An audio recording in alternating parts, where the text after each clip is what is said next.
If you've ever been really confused by all the dating advice out there and whether it will actually help you or not, in this episode, part 2 of 3, which is going to be a little controversial, I'll talk about the worst dating advice for women over 40 and why it's the worst advice, plus what to do instead. So let's get started. Welcome to Juicy Part 2 of this 3-part series on the worst dating advice for women over 40. I'm really excited about this one because, as I said in the intro, it's going to be a little controversial, but things need to be said. It's about time we talked about some real stuff here. So, just as a background, I am a spiritual teacher. So, I've been a Reiki teacher since 2008. And I've been in the spiritual and personal development world for many decades. I've done my own personal work on this, my own energy healing on myself, working with clients. And I was raised in a family where my parents became Buddhists in the 70s. And so I've literally seen and heard it all. When I tell you these things and, my opinion on this, it's going to be based on personal lived experience. What I have seen with my own eyes and experienced working with clients. The advice that I want to say is the worst dating advice is this current wisdom of, to get into your divine feminine to attract your soulmate. The current wisdom about this from spiritual teachers and other love coaches is if you're not attracting your soulmate or the love of your life, if you're having difficulty with that, it's because you're not in your divine feminine, or you have a divine feminine wound or block, or you have too much divine masculine energy and you're repelling the right guy. All right, so let's break this down because I understand, as I said personally, the allure of this one. This one is so shiny and alluring. I want to tell you my story about being feminine. When I was in high school, all of my best friends were absolutely beautiful, like models and drop dead gorgeous. I really don't know how I became friends with them. That's a longer story. And now I'm not saying I'm not attractive. I was considered attractive. I was told I was beautiful, all of these things. I'm not saying I was unattractive. In comparison with my friends being, looking like models, I always felt very unattractive and very not feminine, shall we say. So I kind of started off my foot on that, where going to places with my friends was always like, everyone would fall all over them and be like, oh my God, I want to date you. I want to be your friend. Everything was happening with them. And then there was me and a couple of other friends who were beautiful as well, but just not at that level. And so we would kind of be in the background. And if some guy was not able to be with my friends, then we would be like second, third choices for that. So that's kind of the way my high school went. And I carried that, there's a lot of other backstory stuff from my childhood, but I carried that into my dating life and always having a feeling of not really being that attractive, or in comparison to other women, I was kind of like in the middle range and I had to kind of take what I could get. And at the same time, I didn't feel feminine because I felt like my friends had this secret. They had this way of flirting, this way of being ultra feminine and just batting their eyelashes and all of these things that sound so cheesy, but it was true. I was watching it with my own eyes and seeing how it worked so well because guys would just be falling all over them. And so in terms of being feminine, I always felt like I was extremely awkward. I was shy. I had low self-esteem. I couldn't really be confident enough to flirt. I didn't even know what flirting was. And I, continued on this story about how I was not feminine enough. I couldn't flirt. And that was the reason I was having so much trouble finding a decent guy or being in a healthy relationship because I didn't know how to flirt. I didn't know how to, get the top ranking guys or whatever was in my mind that I felt that I needed to get so that my self-esteem could go up to, the proper notch or whatever it was I had in my head. And so I always felt really unfeminine or whatever word you want to use for that. Also, in my family, the women are very strong and very, leaning more towards masculine in terms of being very resilient, strong immigrants coming from another country and immigrating to Canada and just having this very tough exterior and not being feminine, not being soft, not being in their heart. And so those were the role models of the women in my family. So you can see how with all that combined, I really, really longed to be feminine. I longed to be soft. I longed to be able to flirt and just be like, winking and have it look natural. I'll give you an example of me trying to flirt. When I was in, I don't know, grade 5 and we would gone to the movies, I went with my friend and I saw a guy that I really liked. And my friend was like, go talk to him. And so I had zero confidence and I just pretty much had a panic attack. Wrote a note with my name and my phone number on it or said, I like you or hi or whatever. Folded up the note, walked up to him, tapped him on the shoulder, gave him the note, and ran away. And I ran for like 3 blocks without stopping and went to hide. And I don't even know if he called me. He might have called me, which is pretty much a miracle. But that was my flirting, and that was me being feminine and trying my best. So I felt extremely awkward, as you can imagine. And I also had acne and just really felt ugly in a lot of ways. And so this allure of being in your divine feminine, or, if you can actually get this right, if you can get in your divine feminine, then you've got it made. Men will be falling all over you and you'll just be the queen of sexy, alluring, whatever. So that's my background and that's how I understand how attractive it is to have someone tell you, I can show you how to be in your divine feminine and all your worldly problems will be solved. I want to talk about what this is actually about, what this dating advice is really about. Underneath, it's saying, and I don't know if it's intentional or not, it probably isn't, but there's a lot of toxic spirituality out there. It's really saying that you're not good enough the way you are. It's saying, oh, you better wear more dresses or get into this energy or speak more softly or pull back so you can be alluring, or doing all kinds of rituals to get into your divine feminine. And you end up getting the message, I'm not whole. My feminine energy is broken. There's something wrong with you. There's something wrong with me. How you're showing up and what you're doing currently is not good enough.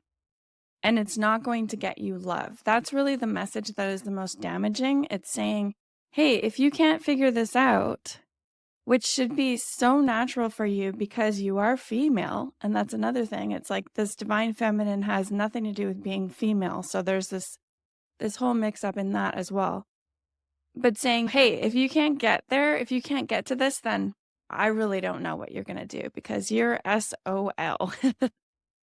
So the only way to find love is to be more feminine. And if I get enthusiastic or show too much interest, or I'm being awkward, or just showing up as just my messy self, then this guy or this wonderful man is going to be put off by my aggressive masculinity or my too much this or not enough that. And it's also saying your energy is off-putting and repulsive in some way. So I remember trying to do this and trying to be in my divine feminine and doing all of these kind of things and feeling so unnatural about it, feeling so unworthy and so awkward and so not me. And then underneath that being like, well, I'm not worth it. I'm not good enough as I am. So I better keep trying to do this. So of course, how this is going to affect your dating life is your confidence is going to be in the toilet. There's going to be a huge amount of shame about who you are. I just connect to that feeling of just being repulsed by myself. Like I'm so disgusting because I'm not feminine and I'm a female, and what's wrong with me? You can become obsessed, as I was, with being more feminine, and you start acting and showing up inauthentically, doing things that feel out of character and they're embarrassing. For example, you buy heels and a dress and go on a date and you're feeling super self-conscious because that's really not you. And you're missing all the cues from the guy because you're pulling on your dress the whole time and worrying, am I too slutty in this dress? Am I giving off the wrong signals? Is he picking up on the fact that I feel so weird in this dress? And like, spoiler alert, yes, he's picking up on something. And the something is that you are feeling so uncomfortable in your skin. There's the other side of this too. It's like that fear of being too attractive. So sometimes there's that fear of like, well, if I dial it up, if I turn it on, if I'm like shine, shine, shine, and I'm like super attractive, ultra attractive and feminine, is that going to be too much?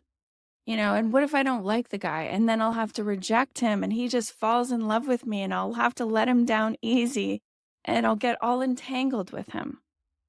This is something it sounds silly, but it's an actual real thing where I've worked with clients and, the women have said, I'm afraid that someone's going to like me and I'm going to have to turn them down. So that's actually a real thing, like a real problem that you can get stuck in. And I actually had a friend who was very alluring and all of these things, and she was constantly having to reject these guys and she didn't like them. And it was almost like the opposite problem. So that is something that can actually happen and affect your dating life. Is like all these fears come up. The feeling of not being yourself, not being authentic, feeling uncomfortable. So the consequences of taking this advice, you're going to get frustrated, obviously, and start to give up because you don't feel any meaningful connections with anyone you meet. You'll feel disconnected and bummed that you can't meet anyone you feel comfortable with. Maybe you'll go on multiple dates with someone you don't even like because they're attracted to you and they're just like, wow, you are so amazing and attractive, and they're all over you. But you're not interested in them and it's not even the real you. Also, another thing is you can internalize the belief that there are no good matches out there and start to lose hope and become like a hermit, staying at home and living in the status quo.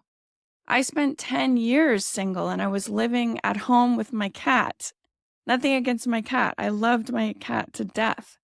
But I was living a very isolated life because I was terrified of all these things like, oh my God, I'm not feminine enough. Or what if I turn on the femininity and I can't turn it off and it's too much? How am I going to handle that? How am I going to talk to someone? How am I going to express my needs and be honest with people? That's really the fear underneath all of that. What if I do attract this guy and then I have to show up and communicate my needs? Oh my God. It's like all of these fears start to develop because of trying to manufacture this so-called divine femininity. And I'll tell you what I really think about it. The truth from all of my years of learning how to be a Reiki teacher, you work with energy, you work with chakras, we talk about and we learn how to connect to our own energy, our true self. The truth is, you are whole, okay? You're always a mix of feminine and masculine energy, the yin and the yang. It is literally impossible to be without one or the other because you're whole. It's energetically and impossible law of the universe we're talking about here.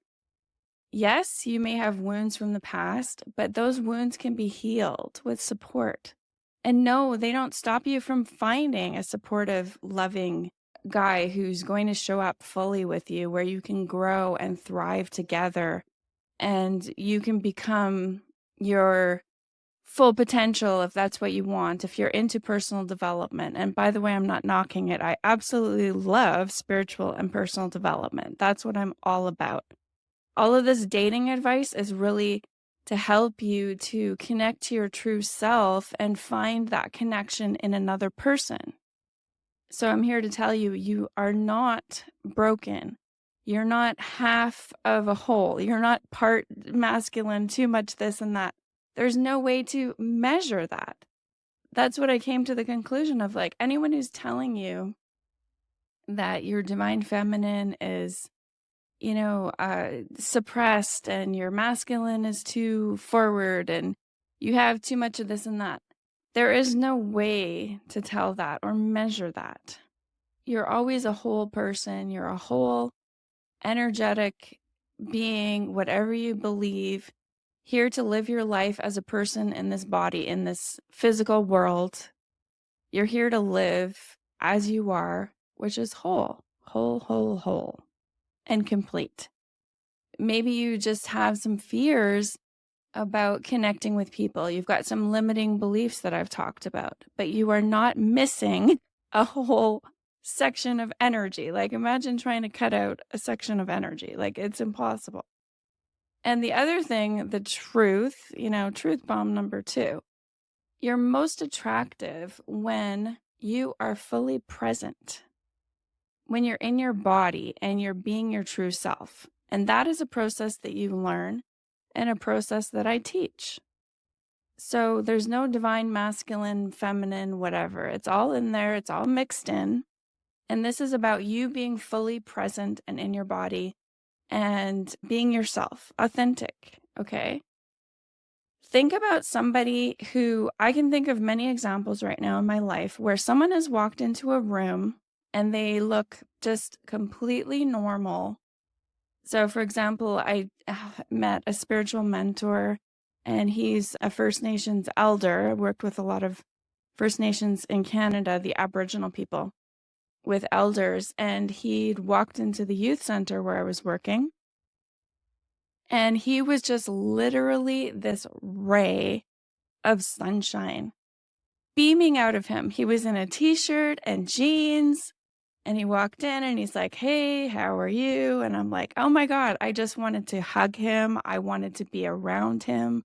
I wanted to bask in his sunshine. I was like, oh, I love this person. I don't even know him. And you know why that was so attractive? He was just being so authentic and so present. Like, he was just there in the moment in his body and he was fully showing up. And that is hands down, far and above, the most attractive and magnetic you will ever be in your life. And I can guarantee that 100%. So think about someone right now that you've met where you're just like, I just don't know what it is about them. They are so amazing, so attractive. I just want to be around them all the time. And then ask yourself, why? Were they being divine feminine? Were they being divine masculine? I doubt it. They were being themselves. They were being fully present. Okay, so the good news is you don't have to feel like, oh no, I'm never going to be able to be myself. Like, that's also not possible. You can't not be yourself. It's just a process of how to show up and like how to be in your body, how to be in your heart, how to listen to your intuition, all of these things that I teach that is possible, doable. There's nothing missing. You're not like a deficit. You're not like, oh no, I don't have this or that. I'm never going to be able to be myself. That's not a thing. Okay. So that's the good news. And I hope I have changed your mind or changed your beliefs around the divine feminine. And you can think about what to do instead is going through the process of how am I going to show up as myself? How am I going to be authentic? How am I going to really connect to my deep self, my authentic heart, and share that with others? Okay, and it comes through a process that I teach in my Pinch Me Love course. This is what it's all about. We start with the awareness, seeing what is going on, how you're showing up, what you're choosing, the patterns that are playing out in your life. Becoming fully aware of that is stage 1. And stage 2, we move into a lot of the healing, the acceptance, loving yourself through the sabotage, loving yourself through those limiting beliefs, loving yourself through, for example, what I was saying, how I didn't feel feminine and I didn't feel worthy, and loving yourself through that and then starting to make choices that are good for you and in line with your heart, in line with your desires. Loving yourself through learning to show up differently and, knowing that outside influences have swayed you and, accepting that that has been the pattern you've been in and it's okay. It's okay up till now. That's totally fine. And it's perfectly reasonable that you were living your life like that and that you weren't grounded in what you truly desire. So, this is where you start to make that transition and that transformation. And then the last part is moving into deep connection. So, connecting to your true self, starting to show up, practical exercises of how you can do that, and working through the biggest hurdles, which I've seen over the years working with women, is trust issues. Working with that and moving from having no trust in yourself to starting to trust your intuition, starting to trust your and following your heart's desires. The issues around expressing authentically. So, what I was talking about earlier, expressing your needs to yourself first and then to others, and learning that as a practice. Getting through self-criticism in love. A lot of women I work with are very, very constantly beating themselves up for falling short or for yet another this or that thing that they feel that is a deficit to them. So loving themselves and working through that and recognizing it when it shows up. And the last part is perfectionism in love. So I became obsessed, like I was saying, obsessed with being feminine and the divine feminine, obsessed with being perfect. What I felt was perfect, what I felt somebody else would think is perfect, but not my own perfect whole self, which is, if you want to talk about divinely perfect, which is imperfect and messy and showing up with an open heart despite what you've been through, showing up with an open heart despite what other people are saying, like, oh, you can't find love after 40, or it's impossible on these dating apps, and saying, that's your opinion. And I choose to show up continuously with an open heart, knowing that I can find the right person for me the more I do that. So, a couple of last pointers before I end. You might be telling yourself, like, oh, this type of support won't help me. It's fine for other people, and she's fine. She did it, but I can't do it. But I'm here to tell you that my techniques, which I call the Let Love In technique, and my course, Pinch Me Love, that I'll be teaching these things inside the course, works for other women like you. So it's not just me. I didn't just, by the luck of the draw, suddenly transform. I was intentional around this, and that's why I'm passing it on to other women and showing them how to do it. It's basically getting a toolbox that you can use for life and continuously use time and time again. So it's a process. And I just want you to know, with all the love in my heart, you are not so unique with your patterns and problems that nothing will work for you. That's one of the things that I used to think, like, I have such a unique set of personality flaws and such a terrible level of, deficits that this would never work for me. And that's just a belief that is holding you back from getting the help you need. And I also know that you can do the self-study work and inner work on your own, but at a certain point, in order to change, you need to heal in community. And that's another huge life lesson I learned. You need to let others see you and help you and share your struggles. I try to keep everything inside. I've just, like I said, I spent 10 years in my apartment with my cat, doing my journaling and my chakra healing and everything, which is wonderful. There's a place for being very self-reflective, but you need to balance that out with getting out and sharing in a way that feels safe, obviously, not just oversharing, but as you grow to trust someone like me or a program or finding a community, you start to share your experiences and struggles so that you can finally transform. That last piece is communicating your needs, communicating your wounds, talking about what you've been through. That's what's going to move the needle forward for you. So I got tired of solving all my dating problems on my own in secret. And that's just the pain and the loneliness and the shame that was talking for me. You don't have to keep going through this and trying to solve these things on your own. In other words, you can go only so far by listening to this podcast or even taking my self-study detox challenge. Then you'll be spinning your wheels and going back to the patterns of self-sabotage and picking them up again until you get help and accountability to make the new choices and show up differently. In my course, it's a community where you can share in the forum and show up for the coaching calls for accountability. I know how hard it is to start a new habit on your own. It takes years that way. We don't have time for that at this point. You're in your 40s. I got to that point where I was like, I just don't have these years and years and decades to work through this. I want to find someone now. I'm ready for this relationship, even though maybe I don't feel ready. I'm ready to make a change and I'm ready to start showing up and having different things and creating new experiences in my life when it comes to relationships.